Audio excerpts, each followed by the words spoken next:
Hey guys, welcome to another episode of The Wise Entrepreneur. And today, as you can tell by the title, I am doing a book review on Brian Tracy's Eat That Frog. It is 21 great ways to stop procrastinating and get more done in less time. And I'm super excited to bring you guys another book review because I know a majority of the subscribers on this channel has been subscribing to this channel because of book reviews and also because of one of my videos, how to stop procrastinating. And so if you are here because of that video, this book is something that I highly recommend. I read this book probably 2 weeks ago. I've been trying to make a video reviewing this book, and literally every time that I made the video there was some crazy background noise, there was some craziness going on in the video, the audio wasn't right, so I just kept on hitting roadblocks getting this out. But I am super excited to get it out to you guys now. This book is super easy to digest. It gives you so many tools, so many examples. It just shows you how you yourself can change your habits and start to progress in your life and go towards things the way that winners do. There's just not enough time for everything on our to-do list, and there will never be. Successful people don't try to do everything. They learn to focus on the most important tasks and make sure they get done. There's an old saying that if the first thing you do each morning is to eat a live frog, you'll have the satisfaction of knowing that it's probably the worst thing you'll do all day. Using Eat That Frog as a metaphor for tackling the most challenging tasks of your day, the one you are most likely to procrastinate on, but also probably the one that you can have the greatest positive impact on in your life. Eat That Frog shows you how to zero in on the critical tasks and organize each day. You'll not only get more done faster, but get the right things done. As you guys know about Brian Tracy, he has a bunch of great books for self-development, and this is just one of the great ones that he has. This is an international bestseller, so it's very popular, and it was written a couple of years ago, but everything in it is still pretty much relevant, and you can take a lot of what he says in here and apply it to your life. One of the most important things that Brian Tracy talks about in this book is setting your schedule a day in advance and making sure that you have a plan for each day. And I think that is great for anybody who procrastinates. I'm a procrastinator at times, so just knowing to set a schedule and to be, on point with that schedule is a big part of not procrastinating. And I feel like that is so useful in our lives, especially during the pandemic where people are working from home and aren't really used to managing themselves.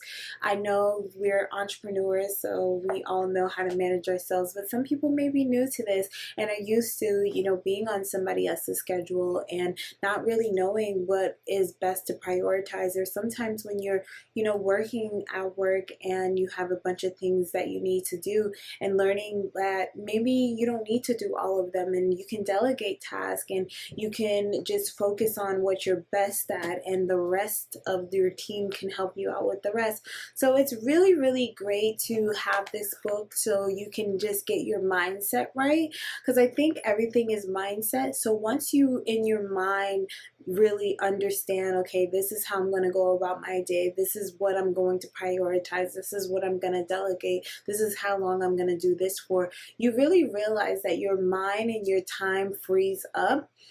I notice this the most when I work out. I work out 5 times a week, and I am so serious about getting my workout done. I have no problem starting my workout. I have no problem ending my workout, but my biggest issue with working out is doing it, like in the middle, like while I'm doing it, and complaining while I'm in it. But the one idea that I have in my head is like, just do it. It's going to be done soon. Do it so it can be done.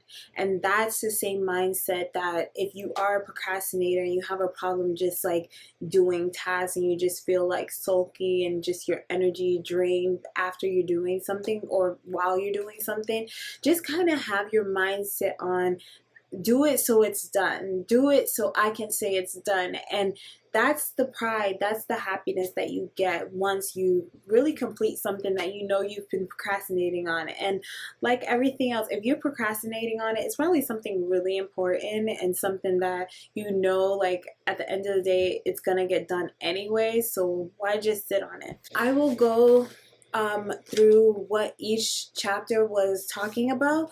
So the first chapter, set the table, decide exactly what you want.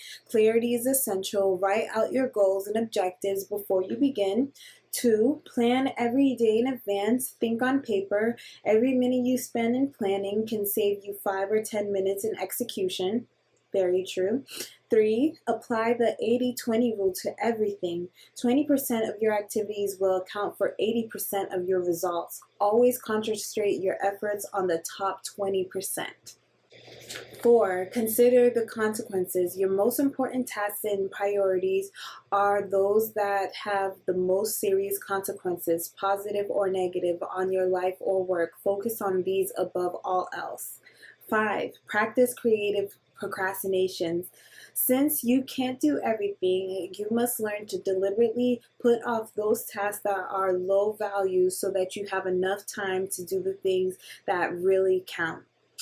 6, use the ABCDE method continually. Before you begin, work on the list of tasks. Take a few moments to organize them by value and priority so that you can be sure of working on your most important activities.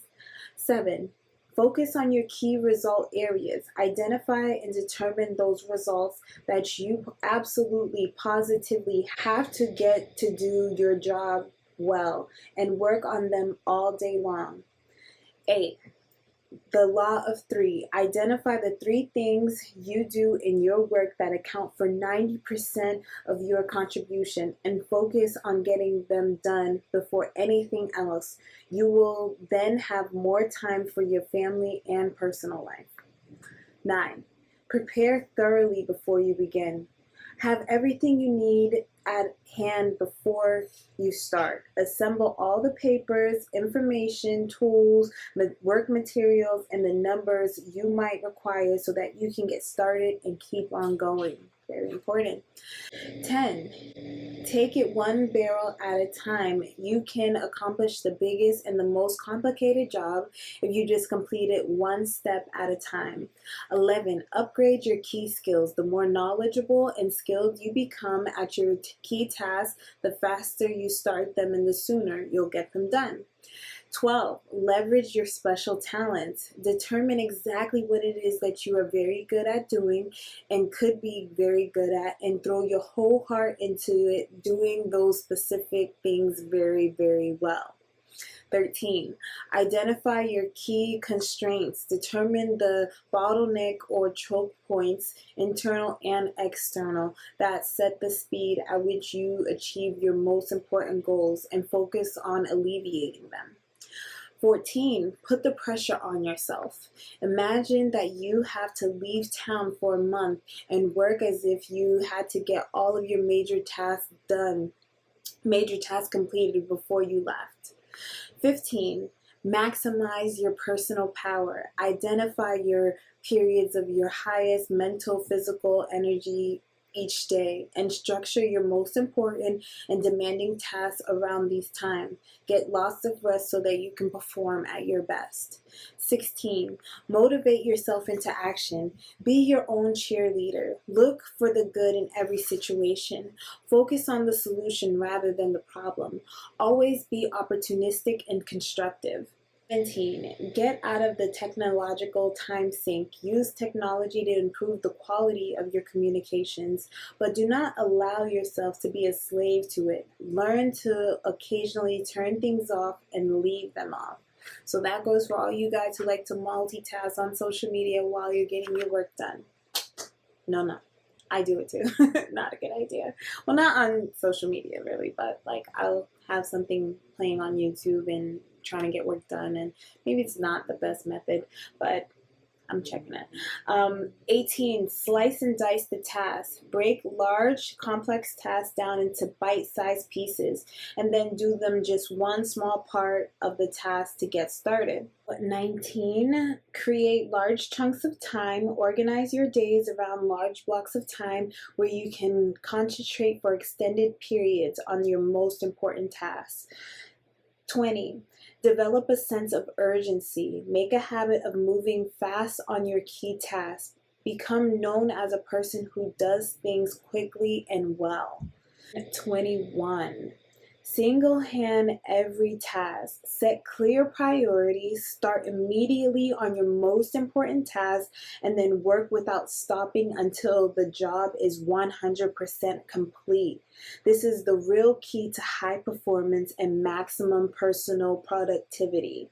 So this is just an amazing book to really get these skills and really know how to go at your procrastination and go at how to complete what you started and what you want to complete. So I really enjoyed this book. Definitely go get it. I'm sure that you could probably find like an audio version on YouTube or a PDF if you don't want to pay for it. If you guys want to maybe find this in my store, I don't know if I have an extra copy, but you can check out The Hermit's Light on Amazon, and maybe I'll put the link down below to this book so you guys can get it if you do want to get it. So let me know if you have any more questions, if you read this book, if you have any more recommendations on books on procrastination. That would be great and helpful. So definitely share it down below and let me know what you guys think, and I will see you in the next video. Bye.